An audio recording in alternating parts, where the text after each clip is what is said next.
ಹಾಂ ರೀ. ನಮಸ್ಕಾರ, ಪದ್ಮಾವತಿ ಆಟೋಮೊಬೈಲ್ ಚಾನಲ್ಗೆ ಸ್ವಾಗತ. Tricks and tips.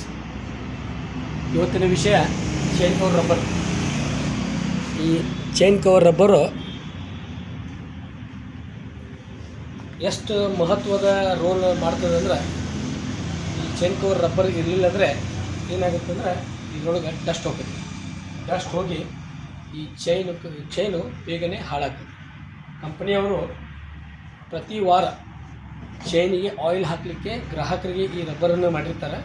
ಗ್ರಾಹಕರು ಇದನ್ನು ಪ್ರತಿ ವಾರ ಆಯಿತು ಅಥವಾ 500 ಕಿಲೋಮೀಟ್ರಿಗೆ ಇದನ್ನು ಚೈನಿಗೆ ಲೋಡ್ ಮಾಡಬೇಕು.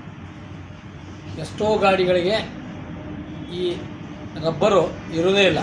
ಯಾಕಂದರೆ ಅಡ್ಜಸ್ಟ್ ಮಾಡಿಬಿಡ್ತಾರೆ, ಹಾಕೋದಕ್ಕೆ ಮರ್ತು ಬಿಡ್ತಾರೆ. ಅದಕ್ಕಾಗಿ ಎಲ್ಲ ಗ್ರಾಹಕರು ಮತ್ತು ಟೆಕ್ನಿಷಿಯನ್ಗೆ ಇನ್ಫಾರ್ಮೇಷನ್ ಏನಂದರೆ, ಚೈನ್ ಕವರ್ ರಬ್ಬರನ್ನು ಕಂಪಲ್ಸರಿ ಹಾಕಬೇಕು ಮತ್ತು ಈ ಚೈನಿನ ಲೈಫು ಒಳ್ಳೆಯದಾಗಿ ಬರ್ತದೆ. ಧನ್ಯವಾದ.